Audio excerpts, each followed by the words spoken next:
Hi there, welcome to Media Pool. I'm Mobo, a third-year communication and media student at the University of Liverpool, and in this video essay I will be critically reflecting on the viral performance of two videos, my individual video and the group projects I contributed to, as well as reflecting on my overall experience of teamwork and leadership throughout the viral video module. I will be referring mainly to the textual features of my two videos, specifically with reference to the STEPS framework put forward by Berger. Although Berger identifies 6 contagious characteristics in his framework, these are applied to varying degrees relating to the genre of my projects. My first individual project took the form of a digital activism video centered around seasonal affective disorder. Digital activism can be defined as social and political campaigning practices that use digital network infrastructure, and this is intended to inform the audience about the warning signs associated with seasonal affective disorder, as well as advice to alleviate symptoms and information to seek further help if need be. I chose this topic because I felt it was a subject that carried a lot of relevance at the time, with it being winter, and so there was a higher chance of people finding the content useful and engaging to them. The timing of the video I also felt meant it was very high in practical value, as the content constituted valuable information to the audience and was designed to help them understand common misconceptions and discover any potential remedies that they may have otherwise been unaware of. As the video is animated, I also attempted to factor in triggers throughout the video. The narrative style aimed to illustrate the points being made in the video, such as the animated character taking a bath being intended to create stimuli in the environment and encourage engagement throughout the video. When comparing the integration of contagious characteristics between the two videos, however, it became clear to me that my understanding of bottom-up strategies as a whole was fairly limited at the time of filming the first project, as the use of these within the second video is far more comprehensive and encompassed a better use of contagious characteristics that was perhaps seen in the first video. For example, the second project, which took the form of an e-learning video in the style of a quiz, was able to utilize stories as we settled on a game show theme. This created a storyline throughout the video that had a clear beginning, middle and end, meaning we were far more likely to capture engagement from the start of the video, with viewers becoming invested in finding out who the winner would be at the end. Looking back, this is definitely something I could have better integrated into my first project, potentially through providing more context surrounding the main character and turning the 4 signs I spoke about into more of a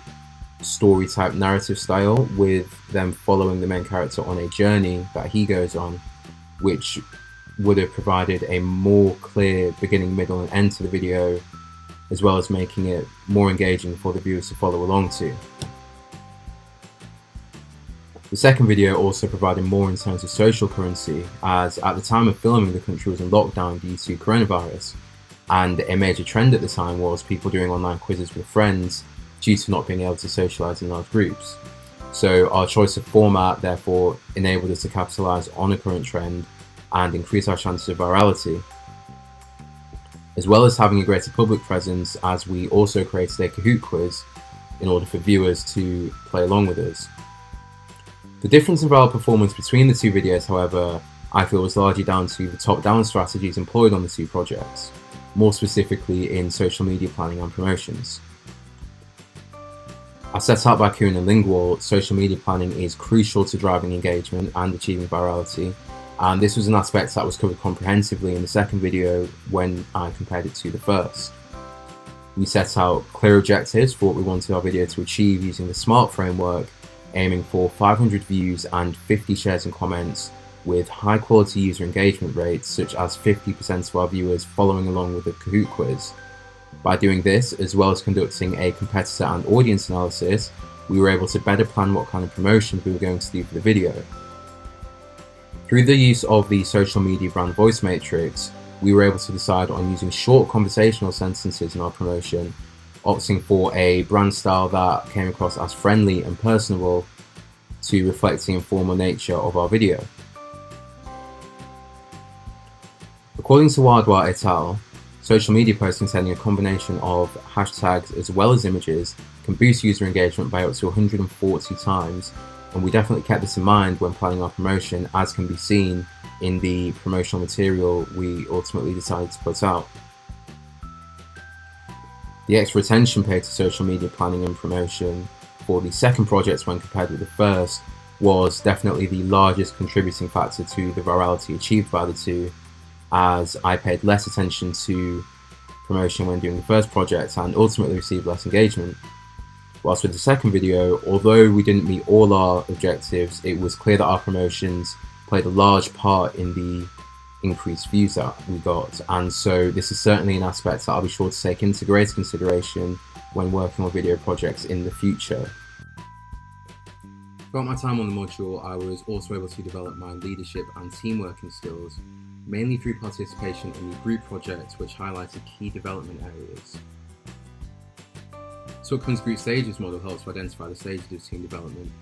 namely forming, storming, norming, performing and adjourning, and more easily reflect on our teamwork throughout the project by breaking down the workload into specific parts, which made it easier to identify the stages where we encountered issues. For example, in the storming stage, Tuckman stated that group members become hostile towards one another and towards a therapist or trainer as a means of expressing their individuality and resisting the formation of group structure.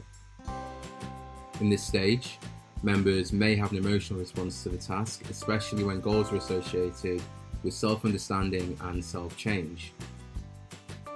Emotional responses may be less visible in groups working towards impersonal and intellectual tasks, but resistance may still be present. And this was very much the case when deciding upon what kind of video we wanted to make, with the group initially being split between the online quiz and creating a parody political video.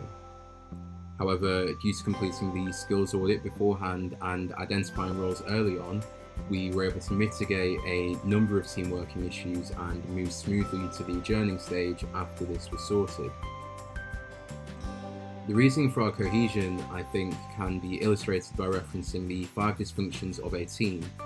a framework put forward by Lencioni in 2002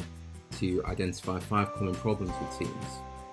These are inattention to results, avoidance of accountability, lack of commitment, fear of conflict, and absence of trust. Upon reflection, within the team, we were rarely held back by any of these dysfunctions, I believe due to sharing a similar enthusiasm for the project, and this resulted in cohesive working with group members holding each other accountable to make sure that our work was completed in time and up to a good standard, which was shown as our creative disagreement was instead solved with constructive conflict, with both sides arguing their points and being listened to before collectively deciding on the best direction to go in. I was also given the opportunity to experience different leadership styles throughout my time on the course. Goleman identifies 6 basic leadership styles. These are coercive,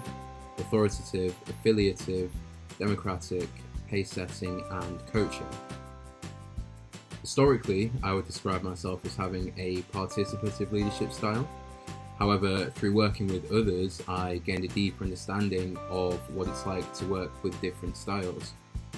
For example, at the start of the project, one of our members showed a clear visionary style of leadership, having a clear idea of what she wanted to get from the video in terms of editing. This proved to be very valuable to the team as we were able to move quickly on this and progress efficiently, as well as personally, as I got to improve my team working skills, as well as learning how to utilise different strengths that each of us brought to the group individually. Seeing the effectiveness of this different style in person also made me reevaluate my own approach to leadership, and in the future I'll certainly be trying to encapsulate this style more after seeing how it improved efficiency compared to my usual "what do you think" approach. Lastly, my experience on the module enabled me to develop my intercultural skills due to the diversity of students on the module, meaning I had the opportunity to work with a particularly multicultural group. This was an experience that I loved personally, as I was able to better my understanding as well as my sensitivity towards different perspectives and norms, and these are skills that I feel will be especially useful going forward in my personal as well as my professional life. as given the diversity in modern workplaces and the importance that employers place on intercultural skills, this is evidenced by an article by the British Council in 2013, which stated that employees with these skills tend to bring in new clients, work within diverse teams, and support a good brand and reputation of the companies they represent. And so I feel as though I will now be better equipped to get a head start post-university thanks to this experience and through my experience of teamwork and leadership as a whole throughout this module.